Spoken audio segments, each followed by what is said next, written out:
Cinderella was now 75 years old, after a fulfilling life with the now passed away prince.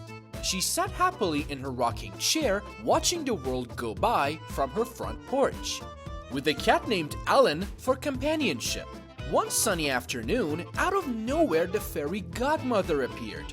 "Cinderella," said the fairy godmother, "what are you doing here after all these years?" Cinderella replied, "Fairy godmother, what are you doing here?" The fairy godmother smiled and said, "Well, Cinderella, as you have lived a good and wholesome life since we last met, I have decided to grant you 3 wishes. Is there anything for which your heart still wants?" Cinderella was overjoyed, and after some thoughtful consideration, she quietly uttered her first wish. "I wish I was wealthy beyond comprehension." So instantly, her rocking chair turned into solid gold. Cinderella was stunned, but Alan, her old cat, jumped off her lap quivering with fear. "Oh, thank you, fairy godmother," Cinderella exclaimed. The fairy godmother replied, "It's the least I can do. What does your heart desire for your second wish?"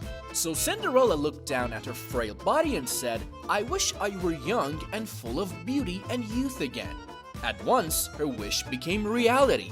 Her beautiful face returned, and Cinderella felt stirrings inside her that had been dormant for years.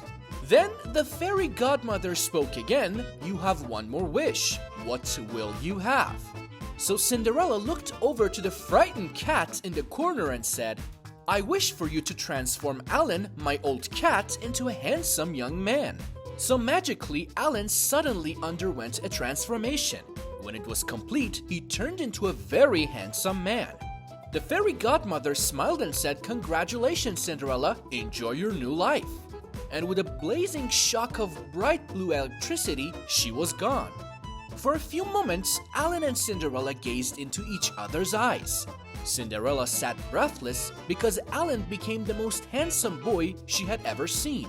So Alan walked over to Cinderella, who was still seated in her rocking chair, and held her close in his strong, youthful arms. He leaned in close to her ear, whispering softly, his warm breath blowing through her golden hair, and said, "I bet you regret having me nurtured now, don't you?"